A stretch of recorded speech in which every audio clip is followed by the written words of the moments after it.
Today, you don't actually have a temper. Your nervous system is just going offline.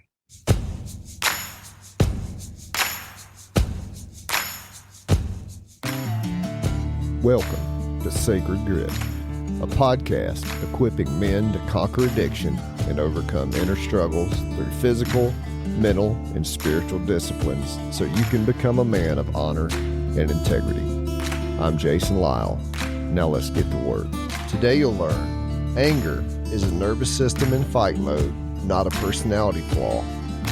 Your triggers are predictable patterns, and control comes from regulation, not suppression. This episode is brought to you by MMB Dentistry, Griffin, Georgia.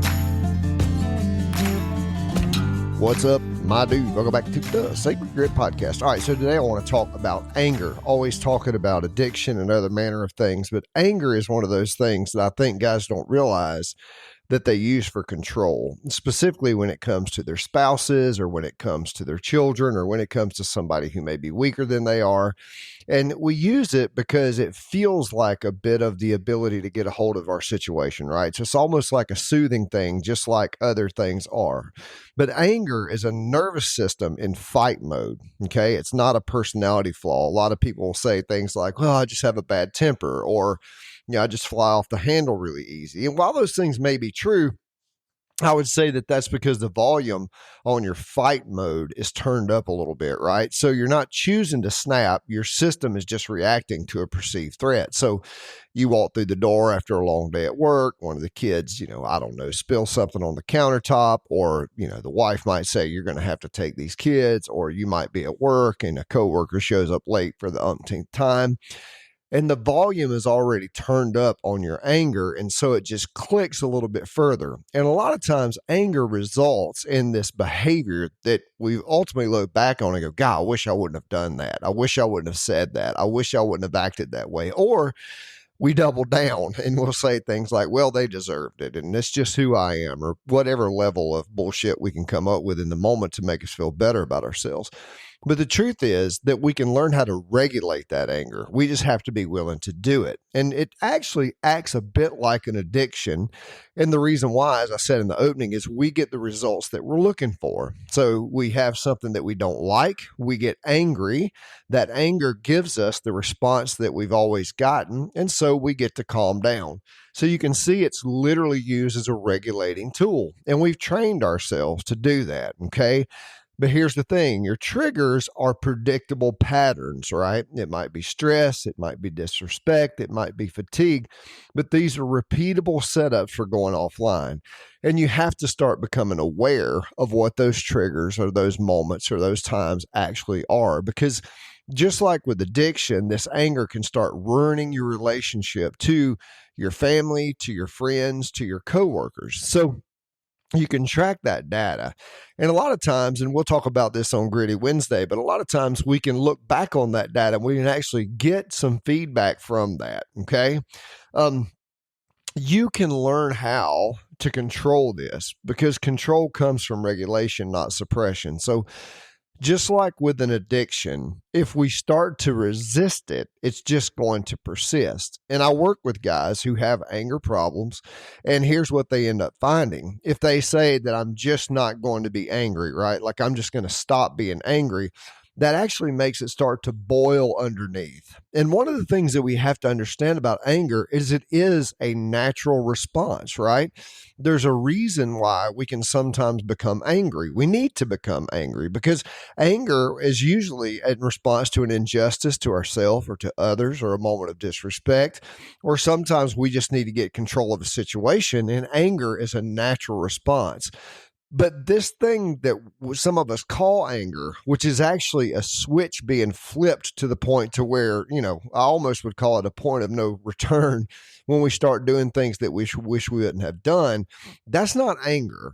That's fight mode. That's literally you're going into a place where, some people call it, they would get so angry that they black out, or they lose control, or they don't know what they're doing and they don't know what they're saying. Or if that's you, then this should sound really familiar, because like we talked about before, when triggered and the amygdala gets fired off, the amygdala being the smoke alarm of the body that's responsible for fight, flight, freeze, or fawn, and in this case, it would be fight.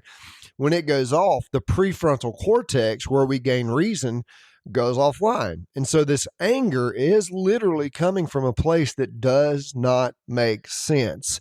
That's the reason why so many guys end up going, man, I don't know why I do this. It just doesn't make sense. I don't know why I scream at the kids. I don't know why I scream at my wife. I don't know why I scream at my coworkers. And it's because it's coming from that place that does not make sense, because it does not have access to rational thought. So on Wednesday, I'm going to give you some practical tools to use. But for right now, I want you to start examining what are your triggers, right? Because as I said, control comes from regulation, not suppression. And you fix it by learning how to calm down, right? You can't fix anger by, making this predetermined decision. I'm just not going to get angry, because anger is a natural response, but you have to learn how to lower your volume.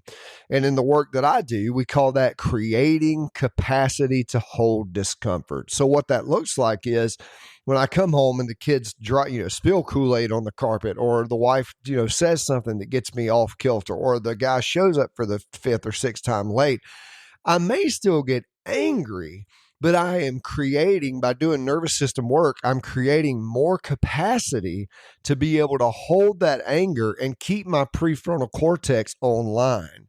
I'm able to keep the wire between my rational thought and my irrational responses connected long enough to be able to go, oh, wait a minute.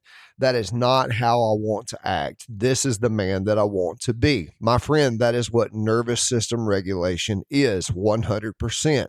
It's not just about controlling impulses of alcohol, drugs, pornography, or whatever other soothing mechanism we've used. It is also learning how to control your behavior, learning how to control your impulses, and learning how to become the man that you want to be for your wife, for your kids, for your coworkers, and for everyone around you. Because my dude, the best thing you can do for this world is become the best version of who you are.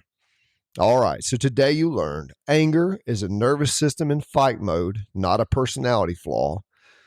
Your triggers are predictable patterns, and control comes from regulation, not suppression. My dude, thank you for listening. I appreciate you as always tuning in and listening to these. I am starting a school course on basic nervous system regulation. I'll be putting the link in the show notes soon. It may be up by the time this comes out. It is a moduled course teaching you the basics of nervous system regulation, and it's $149 to get access, and it will teach you everything you need to know to start learning how to regulate your own nervous system. All right, my dude. This episode is also brought to you by my good friend Chuck down in Griffin, Georgia. Chuck operates Chick-fil-A Griffin, one of the finest Chick-fil-A's in the state. If you get down there, tell him that Jason sent you and ask for Chuck Little Nugs Swenson. All right, my dude. I will see you on Gritty Wednesday.